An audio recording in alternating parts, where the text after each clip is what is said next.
Hello Radhe Radhe ji, welcome to my new vlog. Saanvi's vlog में आपका फिर से स्वागत है। तो आप लोग सभी कुशल मंगल होंगे, मैं भी ठीक हूँ। और काफ़ी दिनों बाद मैं अपने व्लॉग को पोस्ट कर रही हूँ, क्योंकि मैंने गोवा का जो व्लॉग था वो पोस्ट कर दिया था एक पहला, और दूसरा मैं कर ही नहीं पाई थी कुछ फैमिली लॉस के कारण। तो काफ़ी दिनों बाद व्लॉग को पोस्ट कर रही हूँ। तो जिसने भी मेरे चैनल को अभी तक सब्सक्राइब नहीं किया है तो पहले प्लीज़ जाके सब्सक्राइब कर दें, और बेल आइकन का जो बटन होता है उसको भी प्रेस कर दें, जिससे क्या है कि मेरे जो व्लॉग हैं वो सबसे पहले आपके पास पहुंच जाएंगे। और साथ में मेरे जो व्लॉग हैं उनको आप अपने फैमिली फ्रेंड्स को या फिर व्हाट्सअप स्टेटस पे लगा सकते हैं, ताकि वो आगे पहुंच जाएं। तो अपने व्लॉग की शुरुआत करती हूँ मैं। और पिछले व्लॉग में मैंने आपको दिखाया था कि जहाँ पे सिंघम मूवी की शूटिंग हुई थी वहाँ पे था गोवा का सबसे पुराना घर, और उसको मैंने आपको दिखाया था। तो उसके बाद हम लोग आ गए थे यहाँ पे, उसके सामने बना हुआ है ये बिग फुट करके एक दूसरा म्यूज़ियम ही है, ये भी दूसरी तरह का। यहाँ पे क्या है कि जैसे गोवा के लोग रहते थे ना पुराने टाइम में, उनका जो रहन सहन किस तरह का था ये बताया हुआ है यहाँ पे। तो प्लीज़ ध्यान से देखिएगा और इन्जॉय कीजिएगा। मैंने ज़्यादा काट छाट नहीं की है इस व्लॉग में भी।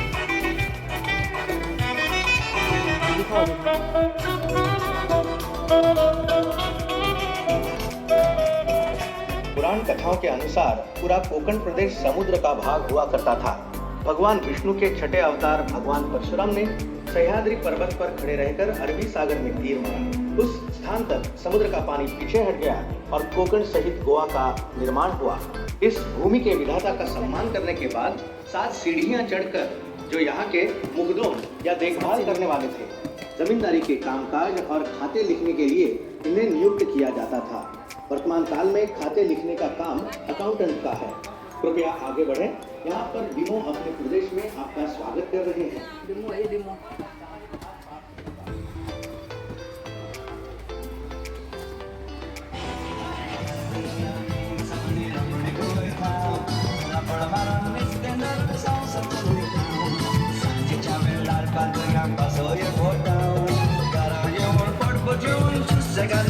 नमस्ते, मैं दामिया। आप यहाँ मुझे इस तरह घूर घूर के क्यों देख रहे हैं? मेरे आवरण की वजह से? अरे बाबा, ये तो हम गोवा वासियों का बरसाती चढ़ावा है। पूरी तरह ताड़ के पत्तों से बना ये चढ़ावा हमें बारिश के पानी से और कड़ी धूप से भी ऐसी ही खानों में छोड़ा जाता, जहाँ तेज धूप में पानी वाष्पित होकर नमक पीछे रह जाता।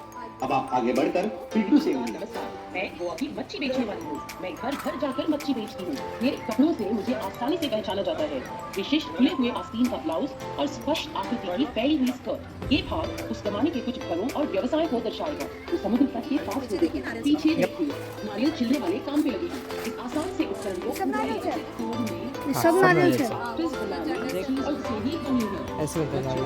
सारा कामकाज इसी झोपड़ी में होता है। मछुआरों के संरक्षक संत अंथनी की तस्वीर प्रधान रूप से झोपड़ी में प्रदर्शित है। संत अंथनी की देवाराधना करने के बाद ही मछुआरे समुद्र में प्रवेश करने का साहस करते थे। मिट्टी की बनी है और फर्श पर गोबर का लेप लगा हुआ है। लाल रंग का कपड़ा पहनकर बालकाओं में बैठी चावल चुन रही है। गोवा में किसान संतुष्ट रहता था। उसके होठों पे गीत और दिल में उमंग भरी रहती, जिसे वो गानों से एक प्रकार का तबला, जिसे मिट्टी के मटके के एक भाग को चमड़ी से ढककर बनाया जाता था। घुमट का इस्तेमाल हर धर्म और जाति के उत्सवों में होता है। ऊपर आपकी भाइयों टॉडी पेपर मार्टिन है, जो नारियल के पेड़ पर चढ़कर उसका अर्क निकालता है।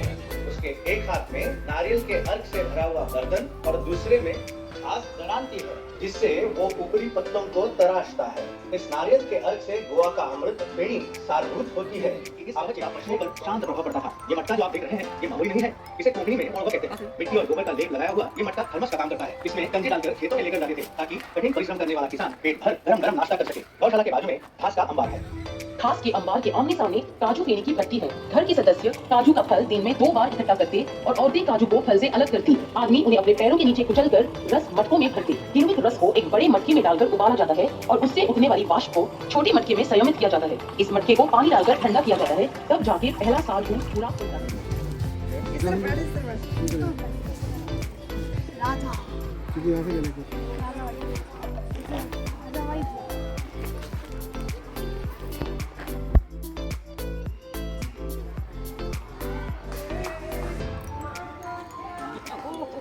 पीछे उसकी बीवी बच्चे को खाना खिलाती दिख रही है।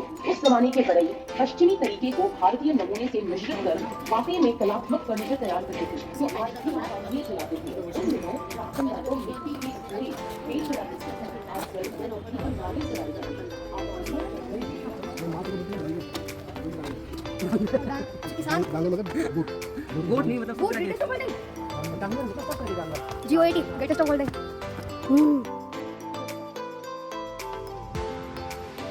तो म्यूज़ियम के अंदर ही कुछ लेडीज़ ने यहाँ पे शॉप भी लगा रखी थी, अपनी छोटी छोटी स्टॉल थी।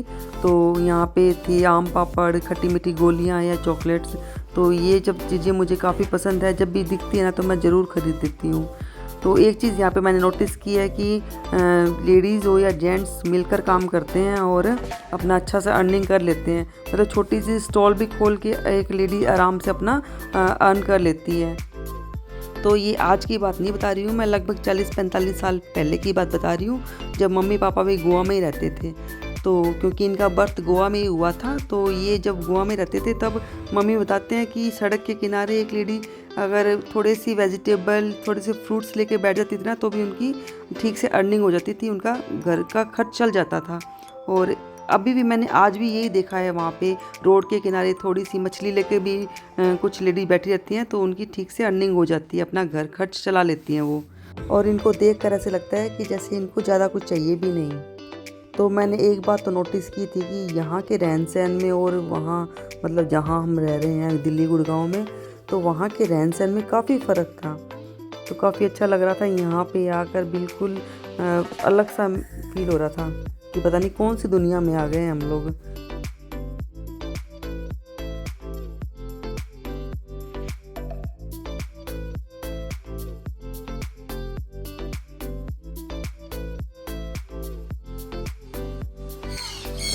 इसने भी मेकअप कर रखा है।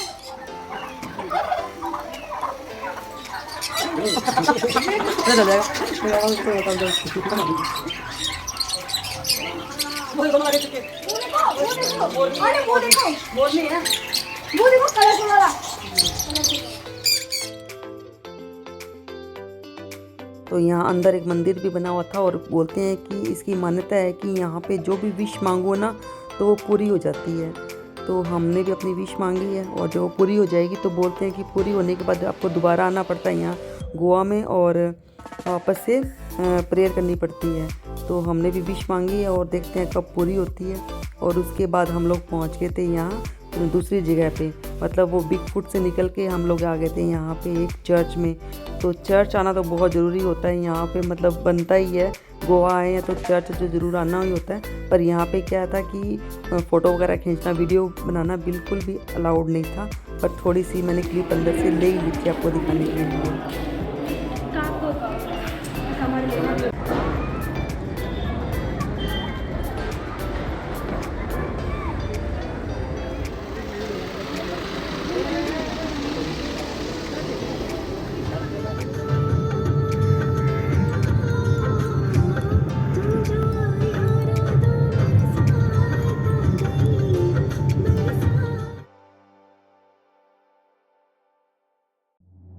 चर्च से निकलने के बाद हम लोग आ गए थे यहाँ पे मंगेशी टेम्पल में।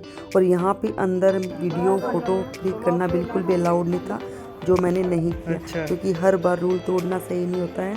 तो यहाँ बाहर से मैंने आपको सारा मंदिर दिखा दिया है, जो कि बहुत सुंदर बना हुआ था। यहाँ पे मंदिर भी बहुत हैं और चर्च भी बहुत हैं। तो ये देखिए हमने बाहर ही कुछ फ़ोटो वीडियो क्लिक कर ली थी। बाहर कोई भी मना नहीं था, सब लोग बाहर ही वीडियो क्लिक कर रहे थे।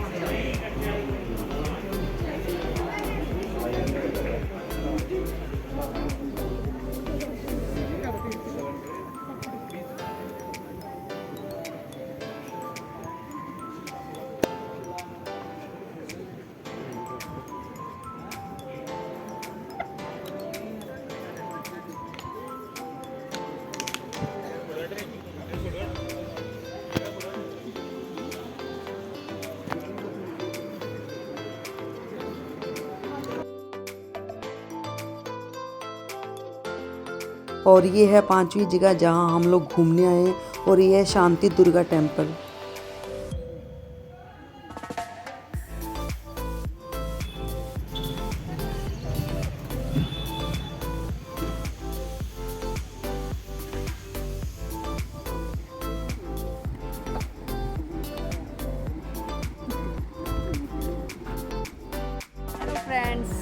अभी टाइम हो रहा है दोपहर के 3:30 बज रहे हैं और हम लोग आए हैं मौजूदा बीच। ये वाइट सैंड बीच है। ये वाइट सैंड बीच है। यहाँ पे जो मिट्टी है वो वाइट कलर की होगी और यहाँ पे अधिकतर फॉरेनर्स आते हैं। तो बहुत अच्छा बीच है, बिल्कुल साफ सुथरा। तो देखिए अभी भी इतनी गर्मी है, 3:30 बज रहे हैं और इतनी भीड़ हो रही है अभी भी। तो ज़्यादा फॉरेनर ही आते हैं यहाँ पे सन बात लेने के लिए। तो ये देखिए कितना अच्छा लग रहा है ना व्यू। ये जो मिट्टी है ना ये पापा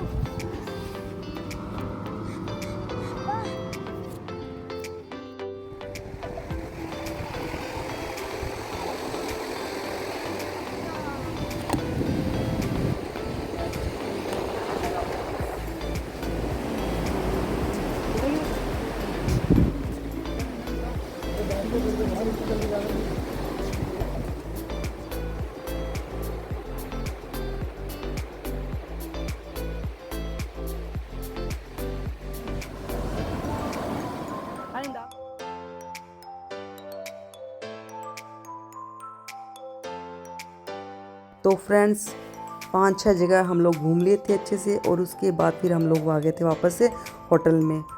तो बहुत ज़्यादा थक गए थे, अभी टाइम था हमारे पास वगैरह, हम जा भी सकते थे 1-2 जगह और, पर बच्चे थक गए थे तो बोले थे वापस चलो होटल में।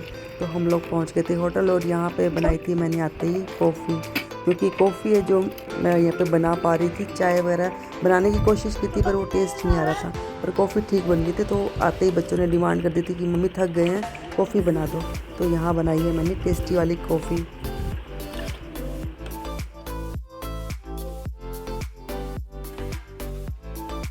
तो थोड़ी देर रेस्ट करके चेंज वगैरह करके फिर हम लोग आ गए थे वापस यहाँ पे गेमिंग एरिया में, क्योंकि बच्चे हैं, थोड़ी देर रेस्ट करने के बाद वापस से काफ़ी एनर्जी आ जाती है उनमें गेम वगैरह खेलने की। तो सोचा बच्चों के साथ थोड़ी देर गेम खेल लेंगे और उसके बाद फिर डिनर करके रूम में जाएंगे। तो फ्रेंड्स ये था मेरा आज का व्लॉग। आपको कैसा लगा? अच्छा लगा हो तो प्लीज़ लाइक शेयर और कमेंट ज़रूर कर देना। मिलती हूँ आपसे अपने अगले व्लॉग में, तब तक के लिए राधे राधे। खुश रहिए, स्वस्थ रहिए, मस्त रहिए और लाइफ को एंजॉय कीजिए। तो और हाँ, सब्सक्राइब किए बिना प्लीज़ मत जाना, छोटा सा बटन है सब्सक्राइब का, उसको प्रेस कर देना। और मिलती हूँ आपसे अपने अगले व्लॉग में। तब